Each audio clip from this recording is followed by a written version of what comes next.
Boa tarde, gente. Tudo bom? Tranquilo? Espero que sim. Família de vocês, tudo ok? Bom, estamos aí fazendo videoaulas para vocês, para que vocês não fiquem só vendo material, né? O negócio chato, tal, né? A proposta é seguir as aulas de maneira remota. Inclusive, a gente está preparando aí, é muito importante que você verifique junto ao Fabiano o seu e-mail institucional para que a gente possa, num futuro breve, fazer aulas online, né? A gente fazer webconferências, lives, para que a gente tenha, inclusive, a possibilidade de interação entre nós professores e vocês, né? Espero que dentro de um futuro breve isso se encerre, mas a princípio a gente precisa acompanhar aí as orientações, ficar em casa, proteger a nós mesmos, né? E principalmente a nossa família. Bom, aqui a gente vai voltar, na verdade, eu comecei a falar sobre Scrum na última aula nossa, eu vou voltar ao arquivo, esse arquivo já está no Edmodo, e eu só vou dar uma explicada, tirei algumas telas para ser mais rápido, tá? O arquivo ficou com 20 e poucos slides, aí dá para fazer aí tranquilo, você almoçando, antes de dormir, você consegue ver aí a videoaula, tá certo? Bom, o que é um projeto, né? A gente já viu, mesmo porque a gente vem falando sobre isso já há algum tempo, né? O projeto é um esforço temporário empreendido para criar um produto, serviço ou resultado exclusivo. Quais são as palavras-chave aí? Temporário e exclusivo. O projeto tem que ter fim, tem começo, meio e fim. O projeto ele não é eterno, tá? E ele tem que ter um resultado, né? Consequentemente, um produto, um serviço que foi criado a partir desse projeto, né? A partir desse processo de construção, tá? Bom, a gente viu aí pelo PMI, né? O que é considerado gestão de projetos tradicional, e agora a gente vai começar a ver o que o pessoal vem falando sobre gestão de projetos ágil, tá? Então, a gente fazer esse paralelo entre as duas metodologias, certo? A gestão tradicional, que é o que a gente viu até então, tem um foco no planejamento do tudo, né? Desde o início até o fim. Essa é a principal marca, inclusive, né? Em determinadas situações é por isso que dá certo, certo? Você consegue planejar essa fase de planejamento o tempo todo, né? E acompanhar consequentemente isso tudo.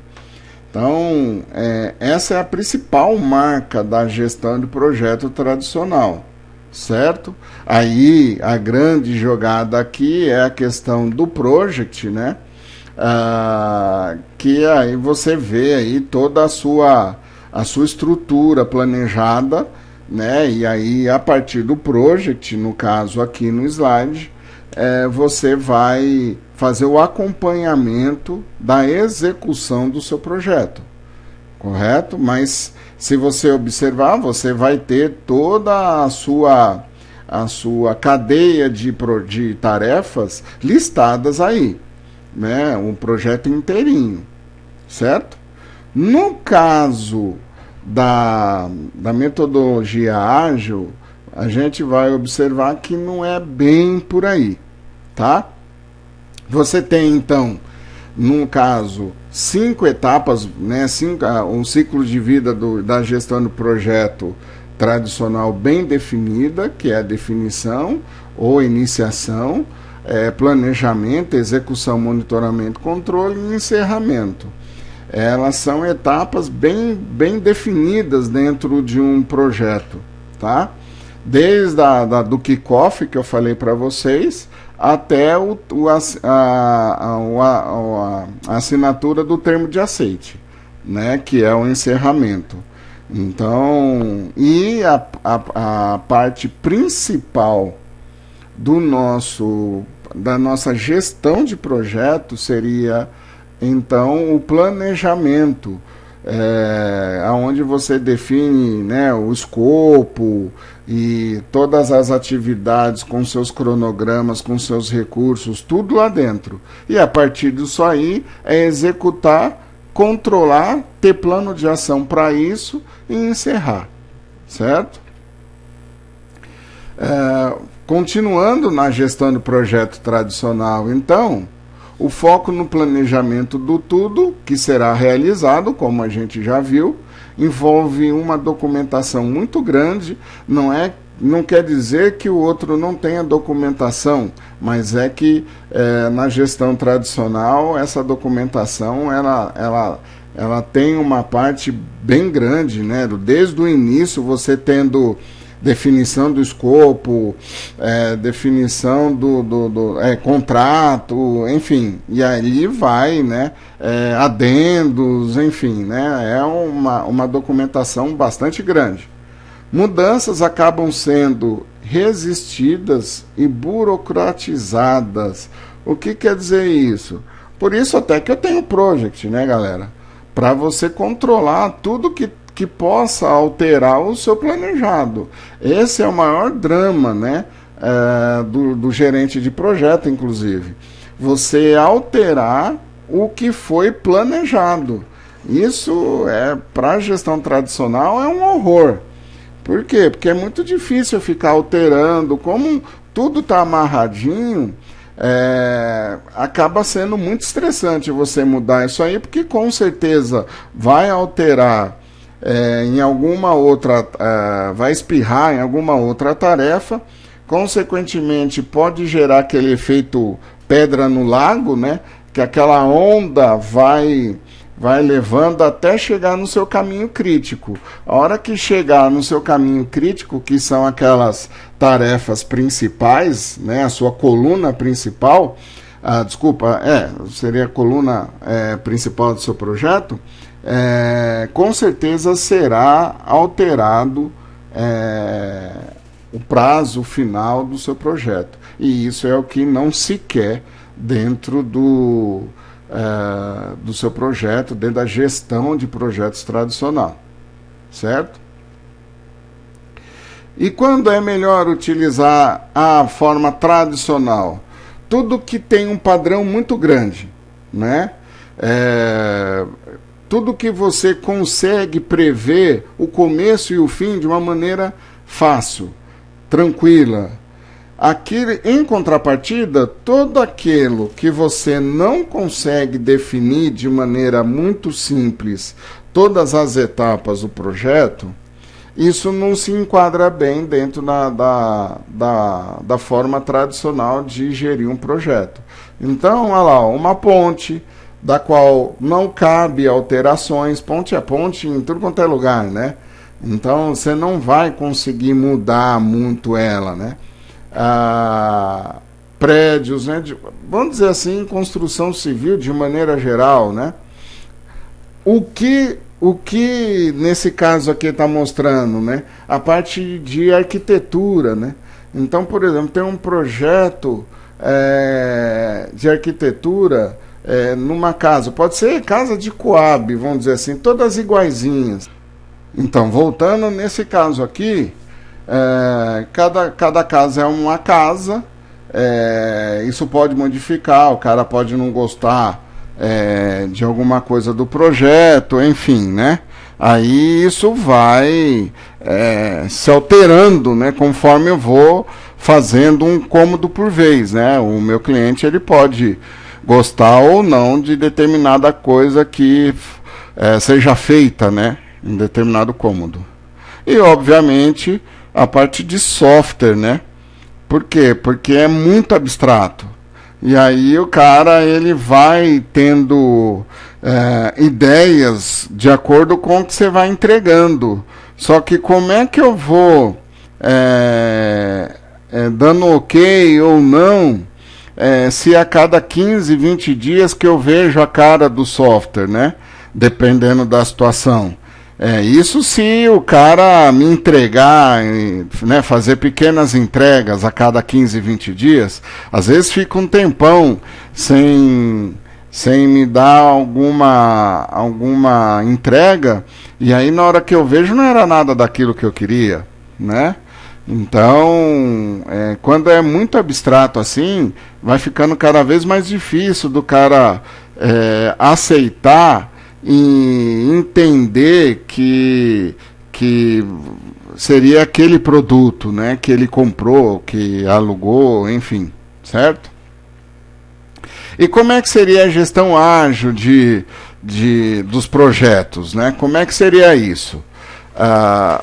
A coisa é bem voltado para o cliente, né? Bem voltado para o que o cara quer, né? Então, aí a imagem que é muito conhecida, né? Como que o cliente explicou, quer dizer, ele não soube te falar certo como é que ele queria, né? Um balanço com 3 degraus, não existe isso.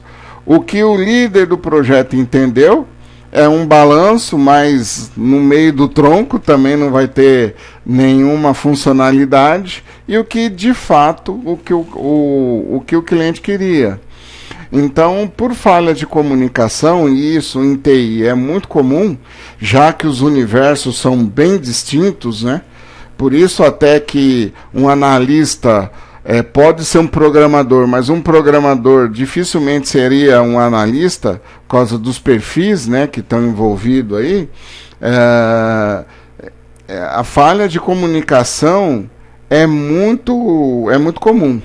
Além do que, dependendo do tempo do projeto, a ideia, por exemplo, nós estamos vivendo uma situação dessa.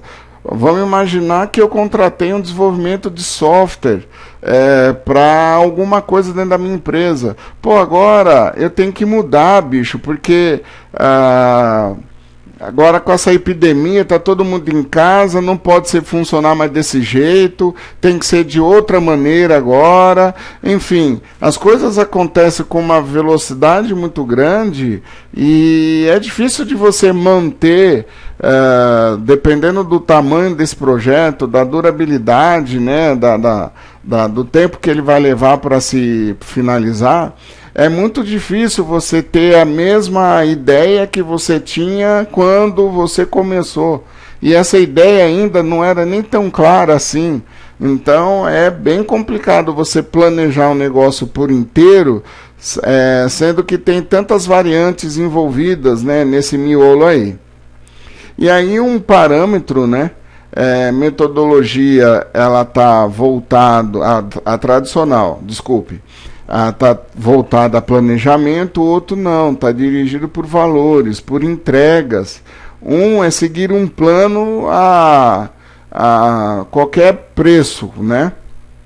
Aqui na Ágil não, é tentar seguir o que o seu cliente ele está necessitando naquele momento. Você tem que atender a demanda naquele momento e só. Você não tem, você tem que resolver o seu sprint naquele momento. Os conceitos, alguns termos, né, eu vou explicar mais para frente. Mas eu quero resolver o meu problema, meu sprint naquelas 2 semanas. E naquelas 2 semanas o meu sprint é X, a minha demanda é X. O que vai vir pela frente, deixa para frente, né? Documentação muito grande, negociação, grandes negociações em contrato, né? Enfim, e aqui eu vou atrás de atender as necessidades. Eu acho que é essa, e é por isso que funciona tão bem para desenvolvimento de software, né? Eu quero atender o meu cliente. Se o meu software, até lembro que eu dei esse exemplo em sala de aula, você está trocando, o seu cliente está trocando de software.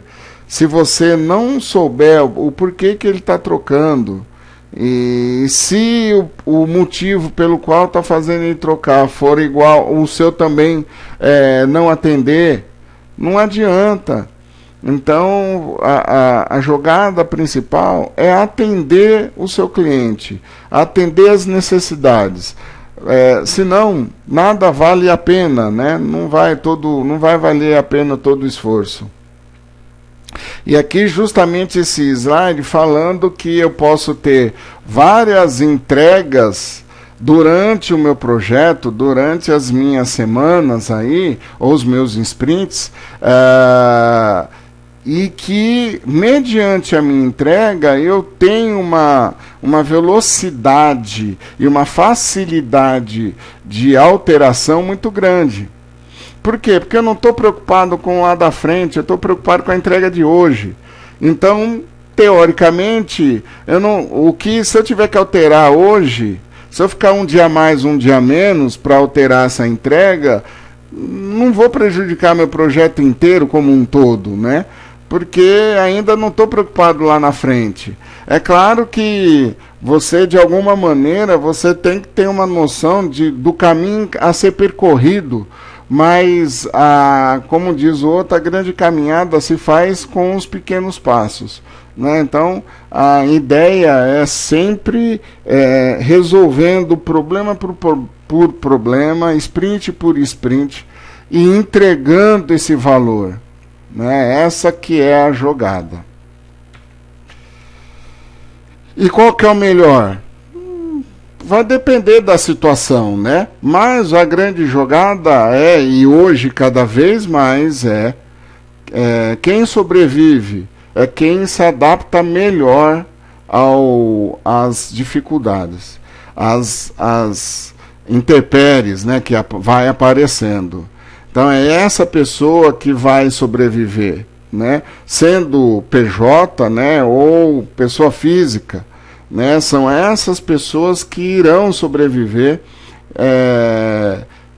quando ela se adapta melhor às modificações, né? Isso não é de hoje, né?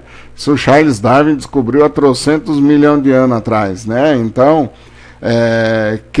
quem sobrevive é o mais forte, aquele que se adapta, aquele que enxerga oportunidade, né? Se você abranger um pouco a nossa aula aqui para a aula de empreendedorismo, né, tal, essa é a jogada, né? Eu vendo guarda-sol, veio o tempo, beleza, guarda-chuva agora, né? Fechou o tempo, agora é guarda-chuva, né? Mais guarda-sol. O produto é o mesmo, né? Então, qual que é o valor que eu estou entregando? A proteção. O cara não vai pegar sol ou não vai pegar chuva. Um dos dois, beleza? E aí, como é que, falando especificamente do Scrum, né? Ele trabalha basicamente de maneira mais curta, com pedaços menores de projeto, né? Então eu tenho aqui basicamente o meu backlog de produto. O que é meu backlog de produto? São as funcionalidades que me foram solicitadas. Então isso aqui é minha solicitação, tá? E aí eu vou para o meu sprint de backlog, né? Que é isso? É o que eu vou passar para minha equipe, tá? O nosso cliente, ele me fez essa solicitação, essas são as tarefas que a gente tem que fazer, vamos dividir entre a gente, e a partir disso a gente começa a ter no máximo meu sprint, ou seja, a minha produção para resolver esse meu problema, normalmente de 2 a 4 semanas, certo? Num tempo máximo. E tendo reuniões diárias, né? 15 minutos, 20 minutos, para saber e acompanhar o que está acontecendo. Para que no final de 2 a 4 semanas eu entregue o meu produto ou aquela funcionalidade, né, o meu backlog solicitado aqui do produto finalizado. Então, falando de maneira bem rápida, né, bem genérica e simples, o cliente me solicita, faz aquela solicitação de funcionalidades. Eu pego essa solicitação, divido entre a minha equipe. A partir desse momento, eu sei mais ou menos, né, quanto tempo que vai durar, mas eu vou ter que fazer encaixar num tempo máximo de 1 mês, ou seja, 4 semanas. E para eu poder gerenciar isso de maneira bacana, eu vou ter que fazer uma reunião diária, né, de 10, 15 minutos, para saber, para o pessoal da minha equipe me posicionar o andamento, e depois de, no máximo, 4 semanas, eu tenho que estar entregando para o meu cliente. Essa é a jogada, tá? Essa é a grande sacada do Scrum. Aí o guia principal do Scrum, né, é o SBOC, né, o do PMI é o PMBOK, aqui é o SBOC, né? Então é o guia completo, né? Lembrando que isso aqui são boas práticas, né? Então esse slide aqui é bem legal, que o Scrum ele está baseado em 3 grandes alicerces, que é a inspeção, né? Nesse caso aqui o controle, já que eu tenho reuniões diárias, né? Eu sou muito próximo do que está acontecendo. Claro que isso acaba me dando uma transparência no projeto muito grande, e eu estou muito mais tranquilo. Fico muito mais livre para fazer as minhas eventuais adaptações, certo? O fluxo eu já expliquei aqui para vocês, né? Então eu tenho aí a minha solicitação, né? Então aqui é só um exemplo, né? Construção de um sistema de gestão da escola, tá? Esperança. Aí eu tenho lá, o que me foi solicitado nesse momento? Qual que é o backlog do produto? Eu tenho que ter registro de notas, tem que ser capaz de armazenar essas fotos dos alunos e a parte docente, né, de diário de classe. Perfeito. Né? Essas são as minhas solicitações para esse backlog, para esse sprint, ou é só isso que eu vou desenvolver para esse meu cliente, não sei, mas é nesse momento que eu tenho que me preocupar. Eu pego e divido essas 4 tarefas aqui, né?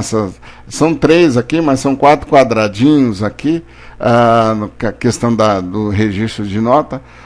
Esse é meu sprint, tá? Essa é a minha preocupação. Eu tenho a minha reunião diária e eu tenho aqui uma corrida de 2 a 4 semanas para resolver essa parada e entregar o meu produto ou essa parte do sistema funcionando, né? Eu tenho que fazer isso acontecer. Tá acabando, viu, gente? Equipe, papéis e responsabilidades, né? Então aqui os centrais, o dono do produto, não preciso nem dizer, né? Ele que manda, ele é meu cliente, né? Ele que gerou a necessidade, a demanda. Eu tenho o Scrum Master. O que é o Scrum Master? É o que seria o gerente de projeto lá na tradicional. É ele que comanda a parada, segue as mesmas ideias de lá. Então o Scrum Master ele não pega para fazer, ele fica gerenciando. O papel dele, a responsabilidade dele é gerenciar, tá? Tudo que o time Scrum, né, que seria a minha equipe, está desenvolvendo. Tudo isso para entregar para o meu dono de produto.